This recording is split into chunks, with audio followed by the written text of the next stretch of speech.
como que você se denomina um cantor pop, um cantor bossa nova? Tem uns cantores que eles gostam de título. Você é desse tipo? Ou você é cantor da música popular brasileira? Eu acho que eu me enquadro nessa categoria cantor da música popular brasileira, até porque eu sou uma mistura de muitas coisas, né? Por exemplo, eu cresci numa casa de soul e funk, que era o meu pai, um mestre dessa etnia musical, né?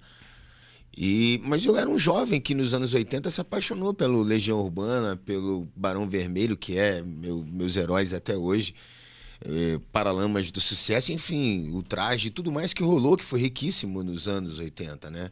Capital, enfim, Engenheiros, tanta coisa maravilhosa que rolou naquela época, que isso mexeu com a minha música, mexeu com as minhas ideias, e até porque as ideias deles eram muito revolucionárias também. Léo, você é multi-instrumentista, toca bateria, vi que... Bateria não, bateria eu dou uma arranhadinha, mas eu toco violão razoavelmente bem. O que que é flauta Transversal, transversal? é aquela que você toca Nossa, assim, é lindo não demais. aquela de colégio, né? Mas é Isso. aquela já uma mais tá.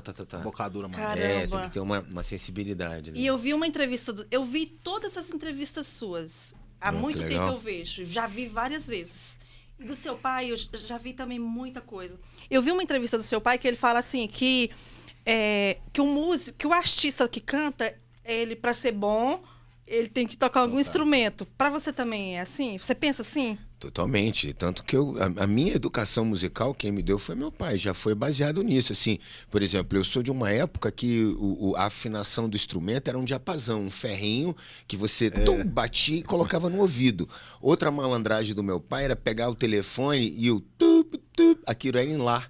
Então você já sabia, tal, você afinava por ali. Isso era um puta treino musical, porque você tinha que realmente desenvolver uma habilidade do ouvido com relação aos intervalos das notas, enfim, é um negócio que requer para uma criança um treinamento muito árduo, tal. Léo, com quantos anos tu começou assim, o primeiro instrumento assim, tu começou já a tocar? Caramba, eu tenho foto em capa de disco do meu pai assim, com 2 anos de idade, já com uma guitarrinha de plástico. Mas eu comecei a estudar mesmo com 7 anos, que meu pai, primeira aula de música quem me deu foi meu pai, assim, as primeiras e tal.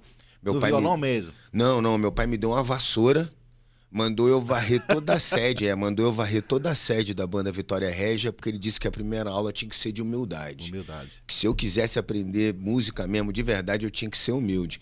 Obviamente, eu varri tudo na moral e ainda deu aquele... Um confere lá. deu um confere legal, de verdade, rodou o salão todo, e era grande o bagulho. Rapaz. E tal. E aí ele me deu as aulas. E dali eu comecei a trabalhar ali, tipo, por exemplo, para eu ficar nos ensaios da banda Vitória Régia com meu pai, eu tinha que servir cafezinho, eu tinha que pegar o lanche, eu tinha que ir na padaria, eu tinha que carregar a caixa de som, eu tinha que montar a bateria. Aquilo tudo era uma aula que eu não tinha a menor Nossa, nem uma ideia. faculdade ia te dar isso, cara. Não, eu não tinha a menor ideia, mas eu aprendi a montar bateria, eu aprendi a afinar instrumento, eu aprendi a ligar, eu aprendi a não sei o quê. Aí quando eu fiquei mais velho um pouco, eu comecei a passar a voz pro meu pai, aí eu comecei a aprender as frequências, tal, aquelas relações de grave, médio, agudo, de verdade, né? De tanto tomar esporro, eu aprendi de E ele verdade. era, né? Não, Chegava já. se meu pai dava esporro em qualquer um, em mim, era Meu uma Deus parada do assim, céu. porque meu pai foi presidiário, né, Breno? Meu pai puxou cadeia mesmo, então ele tinha um olhar que você Mas se chegava já. tremia. Não, você se tremia. Léo, eu